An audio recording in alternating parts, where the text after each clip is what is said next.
ನಿನಗೆ ಈ ರೀತಿ ಅರ್ಥ ಆಯ್ತಾ? ಹೌದು ಸರ್. ಅವ್ರ ಕಷ್ಟ ಗೆಲ್ಬೇಕು ಅಂತಿರೋ ನೋವು ಅದು ನೋಡ್ತಿದ್ದೀರಾ ಅಲ್ವಾ ನೀವು? ನನಗೆ ಗೊತ್ತು, ನಿಮ್ ಮನ್ಸು ನನಗೆ ಗೊತ್ತು ಸರ್. ನಿಮ್ಮನ್ನ ಅರ್ಥ ಮಾಡ್ಕೊಳ್ತೀನಲ್ವಾ?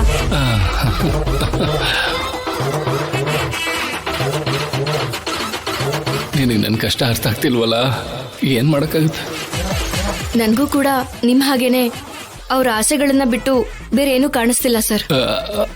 ಅಂದ್ರೆ ರಾಜಿ ಸರ್, ನಮ್ ಸ್ಟೂಡೆಂಟ್ಸ್ಗೋಸ್ಕರ ಪರ್ಸನಲ್ ಲೈಫ್ ನ ತ್ಯಾಗ ಮಾಡ್ತಂತ ದೊಡ್ಡ ವ್ಯಕ್ತಿಯಾಗಿ ನೀವು ಚರಿತ್ರೆಯಲ್ಲಿ ಉಳ್ಕೊಂಡ್ಬಿಡ್ತೀರಾ ಸರ್? ಮದ್ವೆ ಆಗಿರೋ ಬ್ರಹ್ಮಚಾರಿ ಆಗ್ಬಿಡ್ತೀನಿ ನಾನು. ಸರ್, ನಿಮ್ಮನ್ನ ನೋಡ್ತಾ ಇದ್ರೆ ನಂಗೆ ತುಂಬಾ ಹೆಮ್ಮೆ ಆಗ್ತಾ ಇದೆ ಸರ್. ಓಹೋ, ನನಗಂತೂ ಏನು ಅರ್ಥ ಆಗ್ತಿಲ್ಲ ರಾಜಿ. ಏನೋ ರಾಜಲಕ್ಷ್ಮಿ, ಇದೆಲ್ಲ ನೀನು ಅವ್ರ ಮುಂದೆ ಸಮಾಧಾನಕ್ಕೆ ಹೇಳ್ತಿದ್ಯಾ ಅನ್ನೋ ತರ ಇದೆ. ನನಗ್ಯಾಕೋ ನಂಬಕ್ಕೆ ಆಗ್ತಿಲ್ಲಪ್ಪ. ಸರ್ ಮೇಲೆ ಆಣೆ, ನಾವ್ ಗೆಲ್ಲೋವರೆಗೂ ನಾನು ಸರ್ ದೂರಾನೇ ಇರ್ತೀವಿ. ಅಯ್ಯಯ್ಯೋ, ಇವ್ರ ದೃಷ್ಟಿಲಿ ಹೀರೋ ಅಂತ ಕಾಣ್ಸೋಕೆ ನನ್ನನ್ನು ಝೀರೋ ಮಾಡ್ತಿದಾರಲ್ಲಪ್ಪ. ನಿನ್ನೇನೋ ನಂಬೋದು, ಆದ್ರೆ ನಿನ್ ಗಂಡನ್ ಮಾತ್ರ ನಂಬಕ್ಕಾಗಲ್ಲ. ಇವ್ರ ದೃಷ್ಟಿಲಿ ನಾನು ವಿಲನ್ನ? ಹಾಗೆಲ್ಲ ಏನೂ ಇಲ್ಲ. ನನ್ ಮಾತು ಅವ್ರಿಗೆ ಲಕ್ಷ್ಮಣ ರೇಖೆ ತರ ಜನಿ ಆಂಟಿ. ಅದೇ ನನ್ ಭಯ, ಎಲ್ಲಿ ಆ ರೇಖೆ ದಾಟ್ ಹೋಗ್ತಾರೆ ಅಂತ.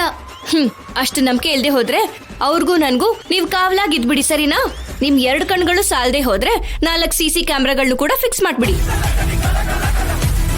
ರಾಜಿ, ಅವ್ರು ಇಲ್ದಿರೋ ಐಡಿಯಾ ಎಲ್ಲ ನೀನ್ ಯಾಕೆ ಕೊಡ್ತೀಯಾ? ಏನು ಬೇಕಾಗಿಲ್ಲ, ನಾನ್ 2 ಕಣ್ಗಳೇ ಸಾಕು. ಹೌದು, ಅದೊಂಥರ CCTV ತರ ಎಲ್ಲಾನು ರೆಕಾರ್ಡ್ ಮಾಡ್ಕೊಳುತ್ತೆ. ಛೀ, ಇವಾಗ ನಿಮ್ಮೆಲ್ಲರಿಗೂ ನಂಬಿಕೆ ಬಂದಿದ್ಯಾ? ಬಂದಿದೆ. ಸರಿ, ನೀವು ಹೋಗಿ. Thank you sir. Thank you Rajalakshmi. ಬರ್ತೀವಿ. ಹೋಗ್ ಬನ್ನಿ. ಹುಷಾರು. ರಾಜಿ ಬಾ.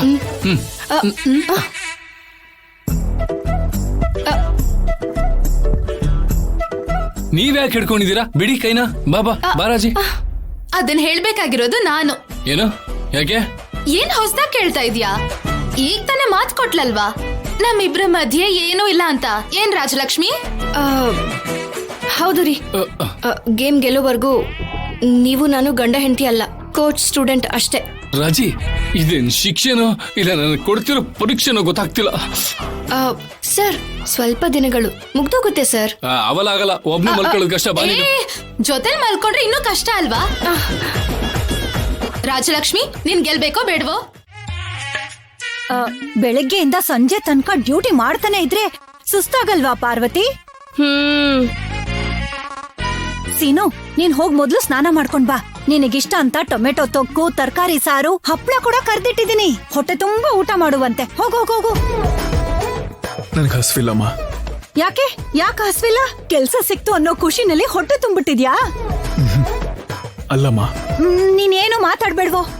ಆಫೀಸಿಂದ ನೀನ್ ಬಂದ್ ಕೂಡ್ಲೆ ಆಫೀಸಲ್ಲಿ ಇವತ್ತು ಏನೇನಾಯ್ತು ಅಂತ ಎಲ್ಲಾನು ಹೇಳ್ತ್ಯಾ? ಎಲ್ರು ಕೂತ್ಕೊಂಡು ಊಟ ಮಾಡ್ತಾ ನಿನ್ ಮಾತ್ ಕೇಳ್ಬಹುದು ಅಂತ ನಿನ್ಗೋಸ್ಕರ ಕಾಯ್ತಾ ಇದ್ರೆ ನೀನ್ ಹಸ್ವಿಲ್ಲ ಅಂತಿದ್ಯಲ್ಲ.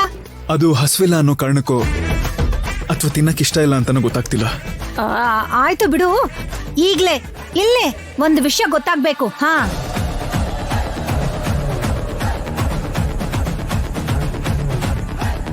ಅವಳ ಎದುರುಗಡೆ ಬಂದ್ರೆ ನಿನಗ್ ಒಳ್ಳೇದಾಗತ್ತೆ ಅಂತ ಎಲ್ರು ಅನ್ಕೊಂಡಿದ್ರಲ್ಲ.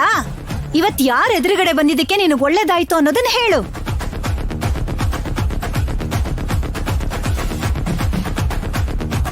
ಅದಾಗಲ್ಲಮ್ಮ, ನಾನು ಹೇಳೋದನ್ನ ಕೇಳಿ. ಮೊದ್ಲು ನಾನ್ ಕೇಳಿದ ಪ್ರಶ್ನೆಗೆ ಉತ್ತರ ಕೊಡೋ. ನಾನ್ ಎದುರುಗಡೆ ಬಂದೆ ತಾನೇ ಬೆಳಿಗ್ಗೆ? ಹೌದಮ್ಮ, ನೀನೇ ಬಂದೆ. ಆದ್ರೆ ಅಂದ್ರೇನು? ಆದ್ರೆ ಏನಾಯ್ತು ಅಂತ ಹೇಳು.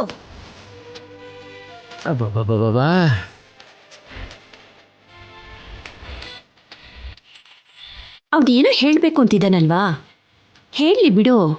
ಅದೇನಾಗಿದ್ರು ಸರಿ, ಮೊದ್ಲು ನನ್ ಬಗ್ಗೆ ನೀನ್ ಹೇಳಲೇಬೇಕು. ನಮ್ಮಮ್ಮ ಇವತ್ತು ಎದುರುಗಡೆ ಬಂದಿದ್ದಕ್ಕೆ ಇವತ್ತು ಆಫೀಸಲ್ಲಿ ನಾನು ಹ್ಯಾಪಿಯಾಗಿ ಡ್ಯೂಟಿ ಮುಗಿಸ್ಕೊಂಡ್ ಬಂದಿದ್ದೀನಿ ಅಂತ ಹೇಳು. ಸಂಬಳ ಎಷ್ಟು ಕೊಡ್ತಾರೆ ಅನ್ನೋದನ್ನು ಹೇಳು. ಅಡ್ವಾನ್ಸ್ ಎಷ್ಟು ಕೊಟ್ರು ಅಂತಾನು ಹೇಳು. ಕೇಳಲಿಲ್ಲ ಅಂದ್ರು ಅಡ್ವಾನ್ಸ್ ಕೊಟ್ರು ಅಂತಾನು ಹೇಳು. ಅಮ್ಮ, ನನಗ್ ಮಾತಾಡಕ್ ಬಿಡಮ್ಮ. ಹೇಳು ಅಂತಾನೆ ಅಲ್ವೇನೋ ಹೇಳ್ತಿರೋದು. ಹೇಳು. ಅಯ್ಯಯ್ಯೋ,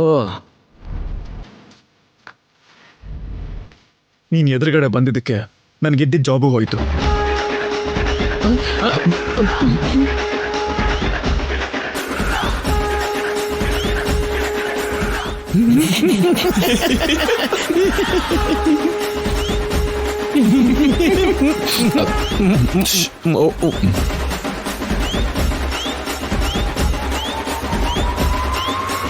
ಅದ್ಕೆ ನಿನ್ ಬಗ್ಗೆ ಇಷ್ಟೊತ್ತು ಎಷ್ಟೊಂದು ಹೇಳಿದ್ರೆ ನೀನ್ ನೋಡಿದ್ರೆ ಜಾಬ್ ಹೋಯ್ತು ಅಂತ ಹೇಳ್ತಿದ್ಯಲ್ಲ ಸೀನು.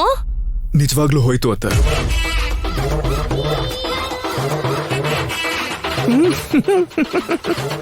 ಸರಿ ಬಿಡೋ, ನಿನ್ ಹಣೆಲ್ ಬರ್ದಿರೋದೇ ನಿಂಗಾಗೋದು. ನೀನ್ ತಲೆ ಕೆಡಿಸ್ಕೋಬೇಡ. ಅಂದ್ರೆ ಹೆಂಡತಿ ವಿಷಯದಲ್ಲೂ ಕೂಡನಾ?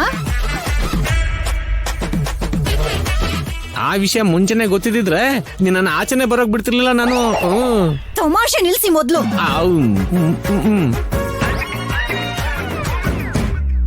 ಸಾಕ್ ನಿಲ್ಸಿ. ಯಾವ ಸಮಯದಲ್ಲಿ ಏನ್ ಮಾತಾಡ್ಬೇಕು ಅಂತ ಯಾರಿಗೂ ಅರ್ಥನೇ ಆಗಲ್ವಾ? ಏನಣ್ಣ ನೀವು ಕೂಡನಾ? ಸರಿ ಬಿಡು ತಂಗಿಯಮ್ಮ.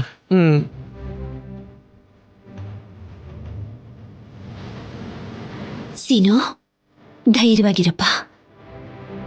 ನಿನಗಾದಷ್ಟು ಬೇಗ ಇನ್ನೂ ಒಂದು ಒಳ್ಳೆ ಕೆಲಸನೇ ಸಿಗುತ್ತೆ, ಸರಿನಾ? ಸರಿ ಅತ್ತೆ.